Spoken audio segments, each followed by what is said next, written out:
광복절 징검다리 연휴를 맞아 제주 관광업계가 특수를 누릴 것으로 보입니다.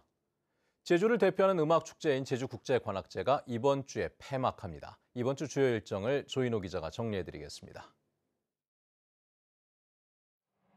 광복절 징검다리 연휴가 이번 주에 이어집니다.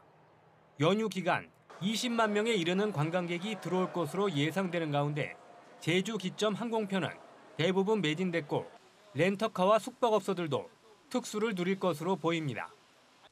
코로나19로 중단됐던 해외여행이 재개되면서 감소세가 이어지고 있는 내국인 관광시장이 광복절 연휴에는 회복될지 주목됩니다. 2024 제주국제관악제가 이번 주에도 이어집니다.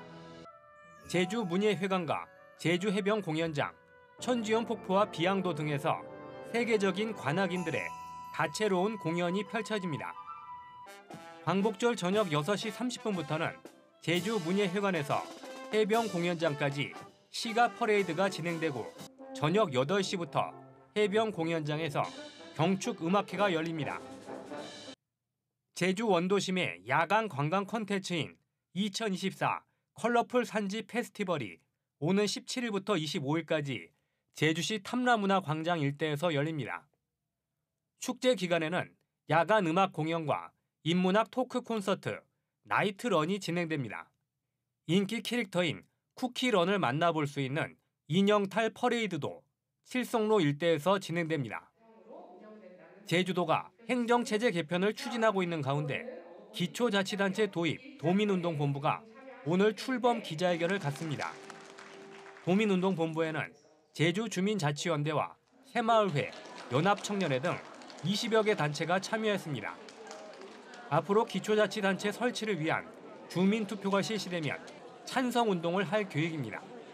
MBC 뉴스 조은호입니다. 조금 전 폐막한 프랑스 파리올림픽에서 대한민국 선수들은 역대 가장 많은 금메달을 따내며 올림픽을 마무리했죠. 미래의 올림픽 금메달 리스트를 꿈꾸는 한국과 일본의 청소년들이 제주에서 만났다고 합니다. 박주영 기자입니다. 셔틀콕 소리로 가득 찬 제주 복합체육관. 가슴에 일장기와 태극기를 단 학생들이 강력한 스매싱을 선보이며 훈련에 한창입니다. 초등학교 5학년과 6학년, 중학생들로 대회에서 우승한 경험이 있는 미래 올림픽 꿈나무들. 합동 훈련을 통해 서로의 기술을 공유하며 경기력을 키워갑니다. すごい緊張するけど、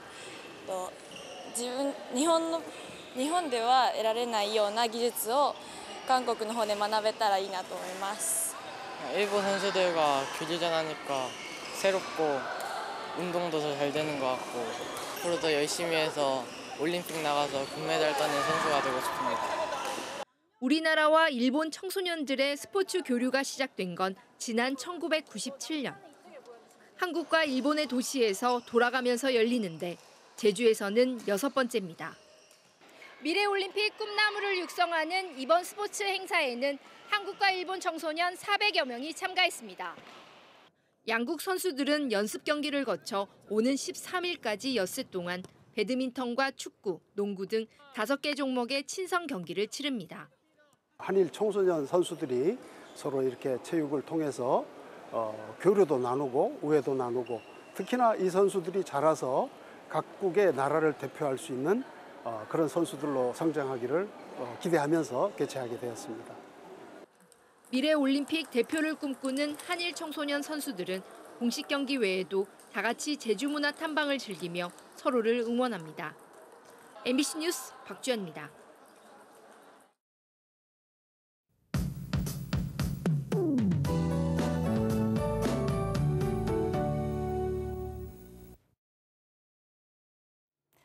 어느덧 8월 셋째 주에 접어들었습니다. 이번 주는 비 소식도 있고 지난주보다는 기온이 조금 내려갈 텐데요. 현재 해안 지역에는 폭염경보가, 중산간에는 폭염주의보가 발효 중입니다. 오늘은 한낮 체감온도가 35도까지 오르겠고 내일부터 기온이 소폭 내려가서 말복인 수요일과 광복절에는 낮 기온이 32도를 보이겠습니다.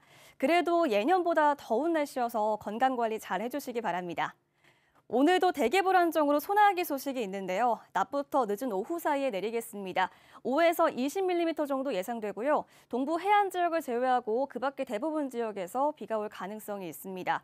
비가 갑자기 내리면서 곳에 따라 벼락이 치는 곳도 있겠는데요. 야외 활동하신다면 유의하시기 바랍니다. 오늘 북태평양 고기압의 가장자리에 들면서 하늘은 맑겠고 자외선이 무척 강하겠습니다. 제주 북부 지역은 37일째 열대야가 나타났는데요. 아침 현재 기온 보시면 북부 지역 27도 보이고 있고요. 서부와 동부 지역 25도, 성판악은 20도로 시작하고 있습니다. 한낮 최고 기온은 북부와 동부 지역 33도, 남부 지역 34도까지 오르겠습니다. 서부 지역 32도, 성판악은 27도 안팎이 예상됩니다. 도서 지역도 오늘 불볕더위를 보이겠습니다. 비양도와 마라도 가파도는 낮에 소나기가 내리겠습니다. 바다의 물결은 0.5에서 1.5m 내외로 잔잔하게 일겠습니다. 기압골의 영향으로 말복인 수요일과 광복절에는 비가 내리면서 뜨거운 열기를 조금 식혀주겠습니다. 기상정보였습니다. 제주 연안에 내려진 고수온 경보가 열흘 넘게 이어지고 있는 가운데 양식장 피해도 잇따르고 있습니다. 제주도에 따르면 지난달 30일 제주시 한경면의 양식장 5곳에서 넙치 3,500마리가 폐사한 것을 시작으로 열흘 만인 지난 9일까지 양식장에서 폐사한 넙치는 35.1톤으로 집계됐습니다. 제주도 해양수산연구원에 따르면 서귀포와 마라도 연안의 수온은 31.8도까지 올랐고 제주항 31.7, 중문 31.5도 등 제주 연안 대부분이 30도를 웃돌고 있습니다. 제주 지역에서 동물이 차에 치여 죽는 이른바 로드킬이 연간 5,000건 넘게 발생하는 것으로 나타났습니다. 제주도에 따르면 동물 찻길 교통사고는 지난 2022년 5,251건, 작년엔 5,129건으로 조사됐습니다. 올해는 지난 6월까지 제주시에서 1,306건, 서귀포시에서 767건 등 모두 2,000건이 넘었습니다. 제주도는 사고가 자주 나는 4개 주요 도로 5개 지역에 표지판과 울타리 2km를 설치하는 등 안전시설을 확대할 계획입니다. 제주도민들의 음주와 흡연 지표는 개선됐지만 걷기 실천율과 비만율은 여전히 전국 최하위 수준에 머물렀습니다. 질병관리청에 따르면 2014년 64.7%로 전국에서 가장 높았던 월간 음주율은 지난해 53.8%로 전국 17개 시도 가운데 가장 낮았습니다. 지난해 흡연율도 19.1%로 1년 새 2.8%포인트 떨어져 전국 최고 수준에서 중위권으로 내려왔습니다. 하지만 걷기 실천율은 41%로 강원에 이어 꼴찌에서 두 번째였고 비만율은 36.1%로 2020년 이후 4년째 전국에서 가장 높았습니다. 한편 스트레스 인지율과 우울감 경험률은 전국에서 가장 낮았습니다. 제주시가 19살 이하의 아동 1인 가구에 대한 실태 조사를 마무리했습니다. 지난 6월부터 실시된 이번 조사 결과 제주시 지역에는 1인 가구로 지내고 있는 19살 이하의 아동은 237명으로 파악됐으며 30명은 해외 체류 등을 이유로 조사하지 못했습니다. 이번 조사에서 학교 재학이나 취업이 93건으로 가장 많았고 기숙사 입소나 복지시설 입소가 뒤를 이었습니다. 제주 지역 상수원 보호구역에서 불법 행위에 대한 특별 집중 단속이 실시됩니다. 제주도 상하수도 본부는 다음 달 말까지 도내 11곳의 상수원 보호구역에서 수질 오염물질 배출과 무허가 건축을 비롯해 폐기물을 쌓아두거나 취사나 낚시를 하는 행위를 집중 단속합니다. 이번 단속은 상하수도 본부와 건축위생 등 관련 부서가 합동 단속반을 편성해 실시합니다.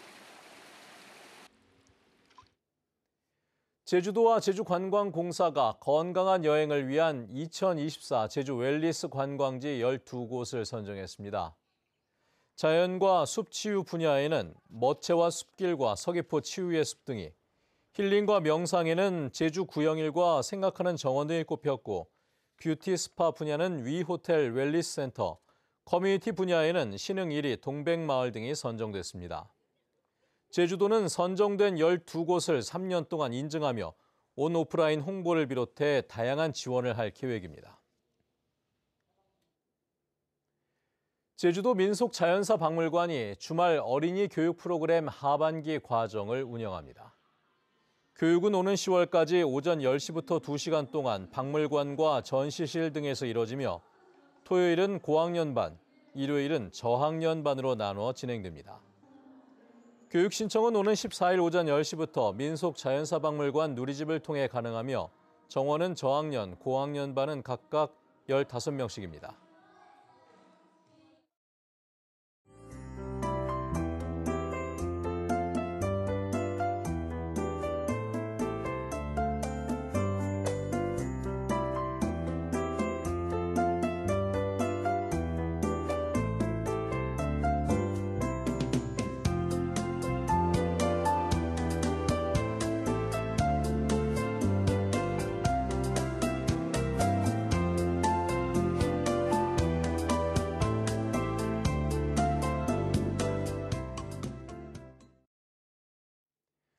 네, 뉴스투데이 제주를 마칩니다. 시청해주신 여러분 고맙습니다.